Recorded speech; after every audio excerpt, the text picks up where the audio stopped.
When Kate and Sophie met fashion royalty. Duchess of Cambridge dons Erdem AGAIN to host stars at a glittering Buckingham Palace reception with the Countess of Wessex. There was glamour in abundance at Buckingham Palace tonight as two of the royal family's best-dressed ladies hosted a reception to celebrate a new creative initiative, the Commonwealth Fashion Exchange. The Duchess of Cambridge, still stylish at 7 months pregnant in a patterned guy-pierre lace ensemble from Erdem, was accompanied by the Burberry-clad Countess of Wessex, wife of the Queen's youngest son Prince Edward, to launch the exchange.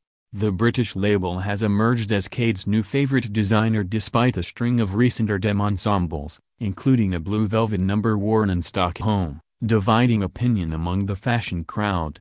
Guests attending the London Fashion Week-timed reception included American Vogue's Dame Anna Wintour and her new British counterpart Edward Enninful, designer Stella McCartney, and supermodel Naomi Campbell. Prince Andrew's eldest daughter Princess Beatrice also attended tonight's glitzy event, following Kate's lead in a dress by Erdem which she paired with vertiginous heels as she chatted to guests in the palace's opulent music room. The Duchess of Cambridge arrived with the Countess of Wessex, followed by Princess Beatrice, at the White Drawing Room to meet a lineup including Anna Wintour and Olivia Firth. Kate extended a hand and greeted the fashion editor, who was not wearing her trademark sunglasses but was also in an Erdem dress with boots, warmly. Also in the party was Daniel Halton, director of the Commonwealth Fashion Exchange, who was wearing an eye-catching headdress with the word Commonwealth spelt out. The two senior royals then made their way into the music room where a selection of the stunning dresses made as part of the exchange had been put on show. Sophie very much took charge, confidently handling the fabric of a dress made by Lucian Mathis, followed by Kate. "Isn't it amazing?" she declared, as Kate looked on, gently touching her growing baby bump. The pair then went their separate ways to meet and greet the designers and collaborators. Among those Kate chatted to was Nigerian designer Kwo, who said she had been fascinated to learn about the heading process and how long it had taken her.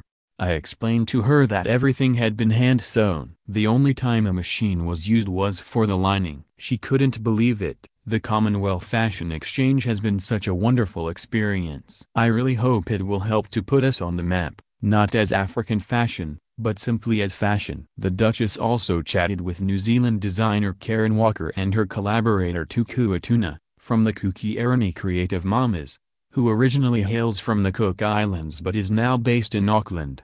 The Duchess asked us how long it had taken. 1,000 hours was the answer, Ms. Walker said. And she was just amazed at the level of detail that Tukua and her team had undertaken in stitching the island's beautiful flowers. "It was such a wonderful, open and liberating process to work together." Mrs. Tuna, 74, added, "The Duchess couldn't quite believe it when I told her we had used 9,000 meters of thread." The Commonwealth Fashion Exchange aims to create partnerships between established and emerging fashion talent in the lead-up to the Commonwealth Heads of Government meeting, CHOM, in London this April. They were also joined by Carolyn Rush, Chief Executive of the British Fashion Council, fashion writer Justine Picardy, handbag designer Rania Hindmarch, ethical fashion activist Livia Firth and British model Adwoa Boa.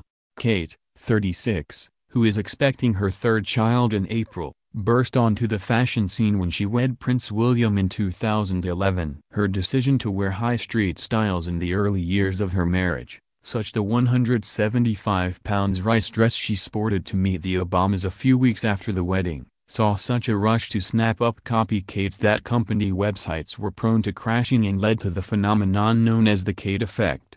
However, she raised eyebrows on Monday night with her decision not to wear black on the BAFTA red carpet in support of the #MeToo movement, instead opting for a forest green Jenny Pagham gown. Meanwhile, Sophie, 53, has transformed her image in recent years, taking up cycling and working with a personal trainer as well as overhauling her wardrobe. She has thrown out the boxy suits and frumpy, floaty dresses she used to favor for a raft of cutting-edge designers including Erdem, Amalia Wickstead, Alexander McQueen and Peter Pilotto, as well as international labels such as Prada, Armani, Gucci, and Giambattista Valli. In 2013 the Countess also became the first ever patron of London College of Fashion, part of the University of the Arts London. The Commonwealth Fashion Exchange celebrates creativity, sustainable production and manufacturing, trade links and ethical supply chains across the fashion industry, from business and design, to textiles and fabrics, craft and artisan skills. Over the last 6 months, major fashion designers such as Stella McCartney, New Zealand's Karen Walker and BB Russell from Bangladesh have partnered with artisan producers in small nations, who specialize in traditional handcraft techniques and trades, with a view to creating a skills exchange. Tonight's Buckingham Palace reception will showcase the best of Commonwealth contemporary fashion and creativity with an exhibition of some of these bespoke fashion looks. Created 68 years ago, the Commonwealth is a voluntary network of member countries, containing a staggering 2.4 billion people, a third of the world's population, bound by a common set of values. It prides itself on remaining a global beacon for democracy, human rights and the rule of law, and using its soft power to achieve change. The Queen followed in her late father's footsteps as head of the Commonwealth when she ascended the throne in 1953, and has since seen the organization grow from 11 members to 52. The title is not a hereditary one, however, and in recent years there have been major behind-the-scenes efforts by Buckingham Palace to secure agreement amongst members for Charles to inherit the title.